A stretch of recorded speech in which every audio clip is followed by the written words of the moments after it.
and 10 seconds, and less than 10 seconds. Basically a second later I'm already back on, but to you it'll probably be quite a while. These take a while to upload. Like seriously, I spent hours just waiting for these to upload. So that doesn't sound very 8-bit at the moment, because I said this like it would have an 8-bit kind of tune first. But the reason why is these are all set to sine waves, which sounds confusing, but they're just like waves that are like smooth. So we have to set them to square waves, which again might sound confusing, but it's literally just like 8-bit like waves that go straight up and straight down. So now, that sounds a bit more 8-bit, doesn't it? Now, sometimes, especially if it's high notes that go for very long, this can be a little like ear rapey, so I would use this for very quick beat, like kind of tunes. Or you could, you could use some kind of like a backing synthesizer that's in the background, not quite as loud. Actually, you know what I think I'll do? I know I've used it way too much, but I love the tune, and I'm so glad I came up with it.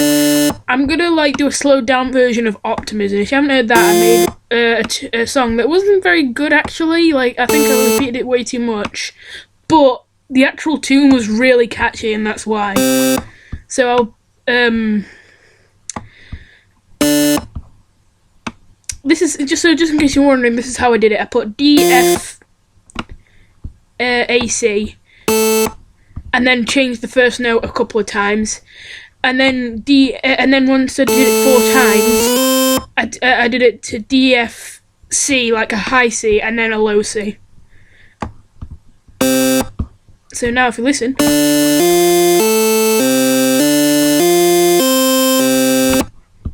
So, oh, and by the way, I usually have it 4 beat, like, bar or whatever thing, you know what I mean, long.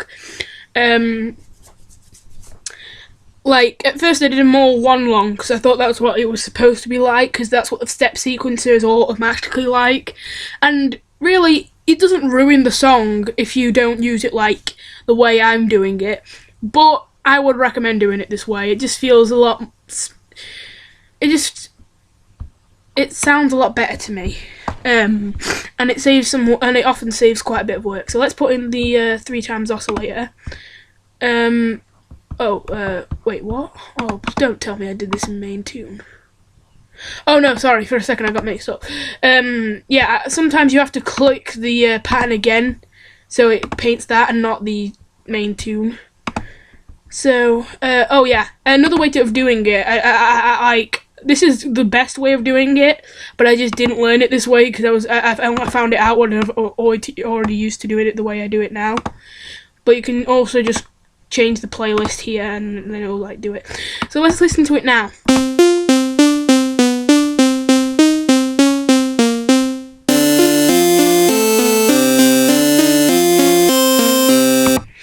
So we got a bit of development here. Now, drums wouldn't integrate well into 8-bit songs, but sometimes they can turn out well. It depends.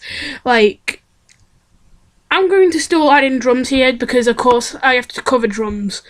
And usually, for the first part of the song, what you'd want is main tune, then it doesn't matter in which order, you can do it other way around if you want. Add drums, then make the tune a bit more add more to it. And then have it with the drums, and then get to the drop, or just make it get a bit louder or something. You know what I mean. Anyway, so let's start some drums. Drums 1. So usually I made more than 1 drum, but type, but sometimes I don't so I just in case I always tend to put 1. So you might not think it, but clap is going to be the loudest one here. So I think the ones you're mainly going to be using are kick and snare. So I'll keep it I'll do the simple tune, but I'll add variation to it. Just like game design, one of the best things to do with music is have something simple with complex differences to it. Though this isn't too complex at the moment, it's not actually that complex, but you know, it's not the simplest stuff sometimes. You'll see as it gets on.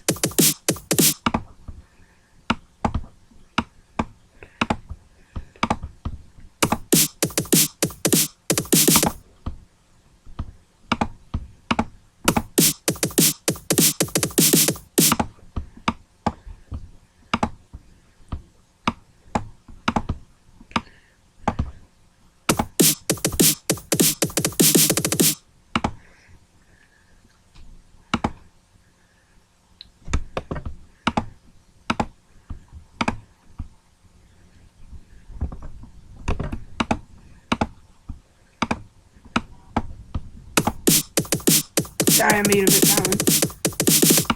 In fact, you know what? I'll pause it for now and then I'll show you it like in a sec. Right, there we go. So this is what I got.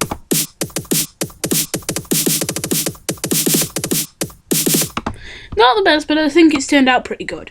So, what I'm about to do, is I'm gonna add some things to them. I'm gonna put them in the mixer, which I haven't showed you yet.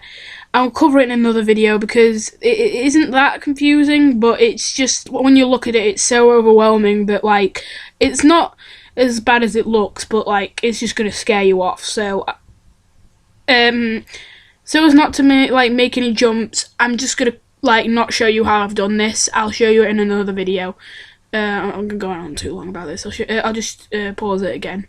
Okay, for some dumb reason, the main thing I was gonna use was gone, but you still should be able to tell the drums have changed. They sound a bit better now. There's some like effects you can add on to them just to make them sound a bit better.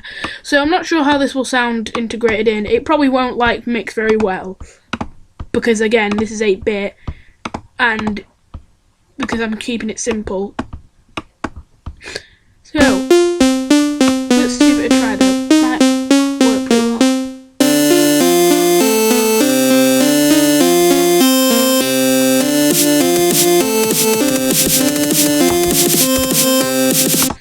Bit of a sudden escalation, but I think that actually mixes it in alright.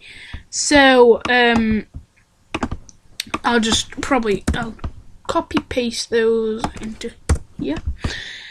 And now for a drop, oh yeah, just in case you were wondering, I probably should show you. Like, I nearly went way too fast there, I wasn't thinking. So I just switched from the paint tool, which is what I was using before, to this, the select tool. So you can probably guess how to do that. Then it's Control-C to copy and Control-V to paste. And then you can move them wherever you want and boop, delete. So, then we have to make some sort of drop. We could also make an uplifter, which is just like the thing that makes you tell like it's going to be the drop. Which is it'll get into the settings, but it's pretty simple, so I'll show you. So as you can see, we have a second wasp here now. I added it in, and I've added a new pattern for it, just called uplifter. Here's how to make a very simple uplifter. All you have to do is, you see this knob that says like attack? Yep. Just turn it up quite a bit, and turn the rest of these down. You can probably have an idea of what's going on here. If you don't have to worry. But it's probably pretty self-explanatory. But if you don't understand this, like, it will be explained later. Sorry, I'll pause it again. I think it's a little bit too loud, but it's not. It's just a bit of a nitpick. So for now, that'll do. I don't want to spend too long on it.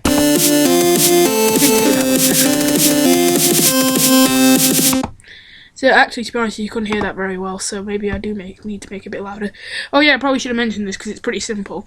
Here you can just turn up like the volume. It's automatically set to 80%, and I usually keep it there, but you can turn it up if you want. I should probably turn up the drums. And if you're wondering about channel panning, that sounds a bit confusing, but it's just left and right earphone, if it's earphones. So anyway, I'll leave it at that, and then I'll like talk about the drop later in the next video. So, see ya, and please, subscribe.